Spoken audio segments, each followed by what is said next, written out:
अपने देश में रोजगार के साधन मुख्यतः महानगरों एवं बड़े शहरों तक में ही ज़्यादा उपलब्ध है, इसलिए गांव से शहरों की तरफ पलायन भी खूब हुआ है। रोजगार के लिए गांव से शहर की तरफ आने वाले सभी व्यक्ति एवं परिवारों का यह सपना होता है कि उनके सर के ऊपर भी उनकी अपनी छत हो। लोग तो घर के लिए कई बार अपनी पूरी जिंदगी की कमाई तक लगा देते हैं। तो जैसे आपका अपना घर होना ज़रूरी है, वैसे ही यह भी बहुत ज़रूरी है कि जिस चीज़ में आपने अपनी पूरी ज़िंदगी की कमाई खर्च कर डाली है, वह पैसा आपका सही जगह पर निवेश किया हुआ हो और वह निवेश आपको जोखिमों से परे हो, भविष्य में आपको कहीं कोई कानूनी दिक्कत ना आ जाए। तो चलिए आज आपको बताते हैं कि घर खरीदते समय आपको किन किन ज़रूरी बातों का ख्याल रखना चाहिए। नमस्कार, मैं प्रशांत कुमार हूं और प्रथम लीगल के यूट्यूब चैनल में मैं आप सभी लोगों का स्वागत करता हूं। घर खरीदने के समय सबसे पहले तो आपकी यह कोशिश होनी चाहिए कि रेडी टू मूव इन घर ही लिया जाए, जिसका कब्जा आपको तुरंत मिल सके और घर की रजिस्ट्री भी तुरंत हो सके। तुरंत मतलब जिस दिन आप पूरा पैसा देंगे उसी दिन रजिस्ट्री हो सके। मोटी मोटी बात यह है कि एक हाथ से डीडी लो और दूसरे हाथ से रजिस्ट्री के कागज़ साइन करो। लेकिन आजकल कई सारे बिल्डर आपको यह ऑप्शन देते हैं कि आप पैसा तो अभी दे दो, आपको रहने के लिए घर भी तुरंत दे देंगे, बिल्डर बायर अग्रीमेंट भी कर लेंगे, अलॉटमेंट लेटर भी आपको दे देंगे, पोजेशन लेटर भी दे देंगे, आप घर में रहना भी शुरू कर दोगे, लेकिन रजिस्ट्री 4 से 6 महीने के बाद करेंगे। अगर आपके साथ भी ऐसा ही कुछ हो रहा है और आपको भी कोई बिल्डर या एजेंट ऐसा ऑप्शन दे रहा है, तो मेरे सुझाव के हिसाब से आपको ऐसे ऑप्शंस को अवॉइड करना चाहिए और ऐसा घर ढूंढना चाहिए जिसकी रजिस्ट्री तुरंत आपके नाम हो सके। रजिस्ट्री तुरंत होने का नहीं होने का मतलब है कि बिल्डर को अभी तक उस प्रोजेक्ट के लिए कंप्लीशन सर्टिफिकेट और ऑक्यूपेंसी सर्टिफिकेट नहीं मिला है और यह दोनों अप्रूवल बिल्डर को कब मिलेगा कोई नहीं जानता। तो ऐसी स्थिति में आपको दिया हुआ 4-6 महीने का समय कब सालों में बदल जाएगा आपको पता भी नहीं चलेगा और आप पूरा पैसा देने के बाद भी घर के मालिक नहीं कहलाएंगे जब तक कि आपके नाम से घर की रजिस्ट्री न हो जाए। इसलिए हमेशा बिल्डर या एजेंट पर नहीं, कागज़ों पर यकीन कीजिए। अगर फिर भी किसी कारण से आपको किसी अंडर कंस्ट्रक्शन प्रोजेक्ट में ही घर लेना पड़ रहा है, हो सकता है आपको सस्ता पड़ रहा हो सकता है आपको बेहतर ऑप्शन लग रहा हो,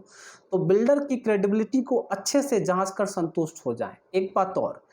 कभी भी किसी भी प्रोजेक्ट पर केवल इसलिए भरोसा मत कीजिए कि कई सारे बैंक्स ने प्रोजेक्ट को अप्रूव किया हुआ है और बैंक लोन आपका बड़ी आसानी से हो जाएगा। एजेंट करा देगा या बिल्डर करा देगा या बिल्डर के ऑफिस में जो लोग काम करते हैं वो लोग करा देंगे। याद रखिए, आजकल के कॉर्पोरेट फ्रॉड के ज़माने में बैंक और बिल्डरों ने मिलकर के इस देश के लाखों लोगों को करोड़ों का चूना लगाया है। हमेशा याद रखिए कि अगर कुछ भी गड़बड़ होती है तो बैंक आपसे ही अपना कर्ज वसूलेंगे, बिल्डर से नहीं। और जिन बैंकों ने जिन्होंने आपके प्रोजेक्ट को अप्रूव किया हुआ है, अब उन्हें इस बात से कोई फ़र्क नहीं पड़ेगा कि बिल्डर ने प्रोजेक्ट कंप्लीट नहीं किया है या बिल्डर ने डिलीवर नहीं किया है या आपको जो पोजीशन 2-4 साल पहले मिलना चाहिए था या कई साल पहले मिल जाना चाहिए था, वह पोजीशन आपको अभी तक नहीं मिला है। मैं व्यक्तिगत रूप से कई सारे ऐसे लोगों को जानता हूं जिन्होंने जेपी, अमरपाली और भी न जाने कई सारे बिल्डर्स के प्रोजेक्ट्स में फ्लैट लिया, पूरा पैसा दिया, लेकिन आज तक उनको न तो फ्लैट मिला है, लेकिन बैंक को ईएमआई समय पे देना पड़ता है क्योंकि बैंक अपना कर्ज उनसे ही वसूलते हैं और सारे प्रोजेक्ट आजकल कानूनी पचड़ों में फंसे हुए हैं। प्रोजेक्ट कभी बिल्डरों ने कंप्लीट ही नहीं किया। इसलिए हमेशा कोशिश कीजिए कि रेडी टू मूव इन घर लिया जाए, जिसमें कि आप एक तरफ तो आप पेमेंट करेंगे और अगले ही क्षण आपको उसकी रजिस्ट्री मिल जाएगी ताकि उसका कब्जा तुरंत आपको मिल सके। ऐसे घरों को ही लेने की कोशिश कीजिए।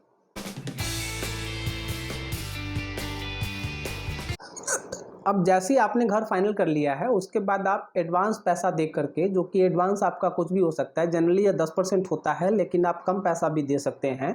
51,000, 1 लाख या 2 लाख 51,000, इस तरीके से कुछ भी। आप अग्रीमेंट टू सेल कर लीजिए। अग्रीमेंट टू सेल का जैसे ही आपका सेलर के साथ हो जाता है, उसके बाद आपको कुछ चीज़ें डिमांड करनी है सेलर से, जिसमें कि उसका बिल्डर बायर एग्रीमेंट की कॉपी,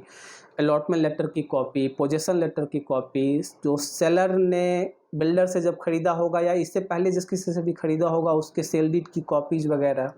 ये सब चीज़ें आप चेक करने के बाद इन सारे डॉक्यूमेंट्स को आप रजिस्ट्रार ऑफिस से वेरीफाई करके डबल श्योर हो जाइए फिर आप किसी कानूनी सलाहकार से या किसी वकील से जो कि जिसको कि संपत्ति के कानूनों की अच्छी जानकारी हो, उससे आप सलाह लेकर के यह बात को सुनिश्चित कर लीजिए कि जितने भी पेपर्स आपको दिए गए हैं उन सारे पेपर्स पे स्टाम्प ड्यूटी प्रॉपर तरीके से पेमेंट किया गया है। और ये इसमें से कोई भी कागज़, चाहे वो प्रॉपर्टी का चेन का पेपर हो या कुछ ऐसा कुछ जो कि आपको नहीं मिलता है, तो आपको यह समझने की ज़रूरत है कि प्रॉपर्टी के रजिस्ट्री के पेपर्स पब्लिक डॉक्यूमेंट होते हैं और कोई भी व्यक्ति सब रजिस्ट्रार के ऑफिस में जा करके वो सारे पेपर्स चेक कर सकता है कुछ फीस दे करके। तो आपको कुछ पैसे खर्च करने होंगे, आप सारे पेपर्स को सब रजिस्ट्रार के ऑफिस में जाकर के चेक कर सकते हैं, उनकी सर्टिफाइड कॉपीज़ ले सकते हैं। अगर आप कुछ इधर उधर से काम करेंगे तो सर्टिफाइड कॉपीज़ के अलावा आप दूसरी कॉपीज़ वगैरह भी ले सकते हैं, लेकिन उसके लिए आपको प्रॉपर्टी रजिस्ट्रार ऑफिस में जो लोग काम करते हैं उनके साथ एक डिफरेंट लेवल की अंडरस्टैंडिंग बैठानी पड़ेगी। इसके बाद आपको यह बहुत ज़रूरी हो जाता है कि जिस ज़मीन पे आपका घर बनाया गया है उस ज़मीन की वैधता को आप चेक कर लें, सुनिश्चित कर लें। आजकल दिल्ली और मुंबई और बड़े शहरों में चूँकि ज़मीनों की कमी हो गई है तो कई सारे जो प्रोजेक्ट्स एग्रीकल्चर लैंड पे बने हुए हैं जहाँ उनके पास प्रॉपर अप्रूवल नहीं होता है या काम वगैरह शुरू हो जाता है, बाद में अप्रूवल वगैरह आने की प्रक्रिया चलती रहती है। तो इसलिए ज़मीन के कागज़ को चेक करना बहुत ज़रूरी है। आपके लिए सुनिश्चित करना ज़रूरी है कि बिल्डर ने जिस ज़मीन पे बनाया है वह ज़मीन किसकी है, बिल्डर के पास कैसे आई है, क्या बिल्डर ने उस ज़मीन को खुद ही खरीदा है या बिल्डर ने जो ज़मीन का ऑनर है उसके साथ डेवलपमेंट का कोई अग्रीमेंट साइन किया हो। इसके बाद आपको यह ज़रूर चेक करना है कि जिस व्यक्ति से आप खरीद रहे हैं, अगर आप डायरेक्टली बिल्डर से खरीद रहे हैं तो बिल्डर के नाम से ज़मीन होनी चाहिए। अगर बिल्डर के नाम से अगर ज़मीन नहीं है तो आपको बिल्डर और जो ज़मीन का ऑनर है उसके नाम, उसके बीच में एक डेवलपमेंट एग्रीमेंट हुआ होगा, उस एग्रीमेंट की कॉपी भी आपको ज़रूर चेक करनी चाहिए, बिल्डर से उसकी कॉपी मांगनी चाहिए। रीसेल के केस में अगर आपके जो विक्रेता हैं उनके पास अगर इसकी कॉपी नहीं है तो आप सब रजिस्ट्रार ऑफिस से प्रॉपर्टी के चेन के डॉक्यूमेंट्स को आप इकट्ठा कर सकते हैं, उसके सर्टिफाइड ट्रू कॉपी ले सकते हैं। फिर ज़रूरी अप्रूवल्स बिल्डर्स के पास है या नहीं है। नोएडा, गाज़ियाबाद, दिल्ली और मुंबई जैसे शहरों में कई सारे प्रोजेक्ट्स ऐसे फंसे हुए हैं जहां की लोकल अथॉरिटीज़ ने उनको कंप्लीशन सर्टिफिकेट नहीं दिया है, ऑक्यूपेंसी सर्टिफिकेट नहीं दिया है। तो आप कभी भी बिल्डर से या जो विक्रेता है उससे कोई भी कागज़ मांगने में शर्माए मत। याद रखिए कि आप पैसा दे रहे हैं, अपने पूरे जीवन की कमाई आप इस घर में लगा रहे हैं, तो कभी भी थोड़ा सा भी डाउट हो तो आप कागज़ बेहिचक मांगे। उस कागज़ पे आप खुद भी डबल श्योर हो जाएं, किसी कानूनी जानकार से उस पर सलाह ले लें कि आप जिस चीज़ में इन्वेस्टमेंट करने जा रहे हैं वह सही चीज़ है भी या नहीं है। ये सब चीज़ें अगर आपने वेरीफाई कर ली है और भगवान करे कि सबके साथ ऐसा ही हो कि आपको बैंक लोन की ज़रूरत न पड़े, और आपके साथ भी अगर ऐसा ही केस है कि आपको घर खरीदने के लिए बैंक लोन की ज़रूरत नहीं है, लेकिन फिर भी मेरी यह सलाह होगी कि आप थोड़ा सा भी सही लेकिन बैंक लोन ज़रूर ले लें। बैंक लोन के माध्यम से आप प्रोजेक्ट की विश्वसनीयता का पता लगा सकते हैं, क्योंकि बैंक लोन अप्रूव करने से पहले उस प्रोजेक्ट से जुड़े सभी डॉक्यूमेंट्स को कि बिल्डर के पास अप्रूवल था या नहीं था, लीगल तरीके से बिल्डिंग बनाई गई है या नहीं बनाई गई है, मालिकाना हक किसका है, वो सब कुछ बैंक के लोग अपने आप चेक कर लेंगे और उसमें थोड़ी सी भी गड़बड़ होगी तो बैंक आपको लोन नहीं देगा उस प्रोजेक्ट पे। इसलिए अगर आपको ज़रूरत नहीं भी हो तो भी आप लोन ज़रूर अप्लाई करें। लेकिन यह लोन, इसमें भी एक चेक है, कोशिश कीजिए कि जो बैंक लोन आप ले रहे हैं वह किसी न किसी सरकारी बैंक से हो। और एक बात और कि अगर किसी सरकारी बैंक ने आपको आपके घर पे लोन देने से मना कर दिया है और उस लोन को मना करने की वजह आपका प्रोफाइल नहीं, मतलब कि आपका सिविल स्कोर, आपकी आमदनी वगैरह नहीं है, प्रॉपर्टी से रिलेटेड रीजन की वजह से बैंक ने अगर मना कर दिया है, तो आप कभी भी उस घर को मत खरीदें, क्योंकि सरकारी बैंक के लोन नहीं करने का मतलब है कि उस प्रोजेक्ट में, उस प्रॉपर्टी में कहीं ना कहीं कोई ना कोई बड़ी लीगल दिक्कत है, जिस लीगल दिक्कत को बिल्डर ने ठीक नहीं किया है, सेलर ने ठीक नहीं किया है।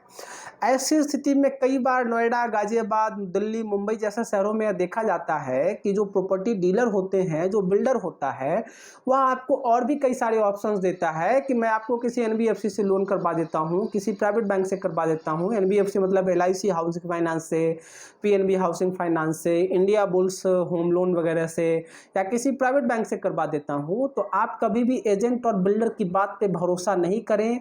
और हमेशा होम लोन आप सरकारी बैंकों से ही लो। इसका एक सबसे बड़ा कारण ये है कि सरकारी बैंक तभी आपका लोन करेगा जब उस प्रोजेक्ट में, उस घर में कहीं कोई लीगल दिक्कत नहीं होगी। लेकिन इसके उलट एनबीएफसी और जो प्राइवेट बैंक्स हैं वो थोड़ी मोड़ी और कई बार तो बड़ी बड़ी चीज़ों को भी वो अवॉइड कर देते हैं, क्योंकि उनको यह पता होता है कि अल्टीमेटली मुझे कर्ज जो है वो तो जो बायर है उससे वसूलना है और वो पैसा मैं वसूल लूँगा। तो इसलिए हमेशा यह ध्यान रखें कि आपको कभी भी सरकारी बैंक से ही अपना होम लोन लेना है। किसी भी एनबीएफसी के चक्कर में नहीं पड़ें, किसी भी प्राइवेट बैंक के चक्कर में नहीं पड़ें। लेकिन एक चीज़ और है कि अगर आपके प्रोफाइल में कुछ दिक्कत है, आपके जो क्रेडिट स्कोर है उसमें कुछ दिक्कत है, आपके इनकम का जो स्टेबल इनकम नहीं है, इसकी वजह से आपको हो सकता है कि सरकारी बैंक प्रॉपर्टी के कारणों की वजह से नहीं, लेकिन आपको आपके प्रोफाइल की वजह से अगर लोन देने में परेशानी उत्पन्न कर रहा है, उस स्थिति में आप किसी प्राइवेट बैंक के पास जा सकते हैं और प्राइवेट बैंक से होम लोन ले सकते हैं। लेकिन इन स्थितियों के बावजूद भी आप एनबीएफसी को तो अवॉइड ही कीजिए। संपत्ति पे कोई कर्ज है कि नहीं है, इसके बारे में जानकारी ज़रूर जुटाएं। यह जानकारी जुटाना आसान काम नहीं है, आपको इसके लिए भागदौड़ करनी पड़ेगी, प्रोफेशनल्स को पकड़ना पड़ेगा। लेकिन अगर थोड़े से पैसे खर्च करके भी अगर आप इस बात की जानकारी जुटा पाते हैं कि संपत्ति पे किसी तरह का कोई कर्ज नहीं लिया गया है, संपत्ति कहीं पे गिरवी नहीं पड़ी है, या कुछ किसी तरह का कोई किसी थर्ड पार्टी का राइट नहीं क्रिएट किया गया है, तो हमेशा घर खरीदने के पहले इस तरह की जानकारियां जुटाना भविष्य में होने वाली परेशानियों से आपको बचाएगा। इसलिए इसे आप परेशानी मत समझें, आप ऐसा समझें कि आप अपने लिए जो भविष्य में परेशानियां हो सकती हैं आपके लिए, उन परेशानियों को आप अभी मेहनत करके, भागदौड़ करके, थोड़े से ज़्यादा पैसे खर्च करके आप दूर कर रहे हैं।